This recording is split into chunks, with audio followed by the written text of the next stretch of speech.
Hello, welcome back. So this is Lynn with Samson Properties and common mistakes that agents make. Tip number 18.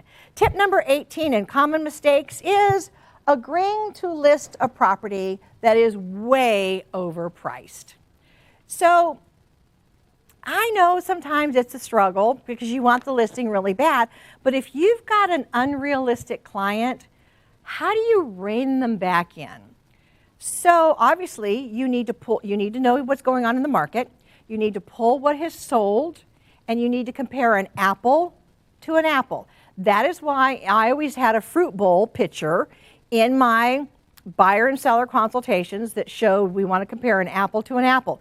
So yes, when you're going to be doing a price point, you're going to look at what's the amenities in a particular area over the last couple of months, because you don't want to go too far out because the market does the shifty wobbly thing. But you need to tell them that you need to compare an apple to an apple. So it's yes, the location, yes, it's the amenities, but it is also the condition of those amenities. So let me share a little story time with you. So there was a client one time that was wanting to list his property. It was in I'm going to call it a cookie cutter neighborhood. All the homes were the same. There were 4 models and they were all identical. All the same age, just cookie cutter. He wanted to list because he saw that another property of his same square footage sold at a higher price. So he thought his property needed to be sold at the higher price as well.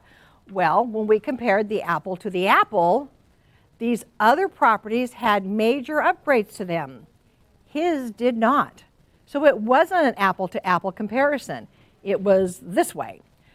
So what I did was I actually printed up my little sheet that I have as part of my consultation is how they're going to rate the home. And we went out and looked at the other homes that were listed. Now, he was the seller.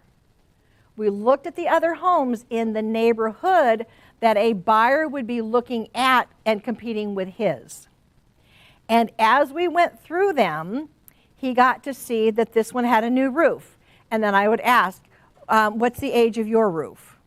And we did a side-by-side, column-by-column comparison. Were there new dual-pane windows? How old was the heating and air conditioning system? How old were the appliances? How old was the carpeting and the flooring? What were the other things that would determine a price difference between his property and others that were in the community? And once we got through with that and compared the apple to the apple, he went, oh, I get it now. And then my final question to him was, now that you've seen these, let's pretend, change shoes, change hats, you're the buyer. And you're coming into this area and you're looking at all 4 of these homes. And you see what each one has, and you're sitting back analyzing which one is the best buy for you. Would you be willing to pay $30,000 more for your property when it doesn't compare to what the other ones have? And he looked at me and gulped and said, no, I guess you're right. I'm thinking to myself, yeah, I was, but I need to prove it to him that I was right. So he was able to see it himself. We adjusted the price. Yes, it was a little bit lower because of the condition of his property. He did not want to do any repairs on it. So we listed it properly priced, sold it, and the new owners got to come in and put whatever they wanted into it to upgrade it. So, common mistake that agents make is agreeing on a price that will not sell, and you know it, but you can't or haven't learned the technique yet of convincing the seller why it needs to be priced at a certain point. I personally, right, wrong, or indifferent, are concerned when somebody says, send me your address, I'll send you an estimate of value. You can't. Because if you find out that, yes, in the cookie cutter area, their house does not have the upgrades, or it's a kind of worn out, it's been well-loved house, how do you now come back and tell them, oh, now that I've seen your place and realized it was a dump, it's $30,000 less?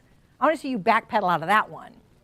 So keep that in mind. Be very careful. Always, always, always know what the market is offering in that neighborhood. Go take a look at them.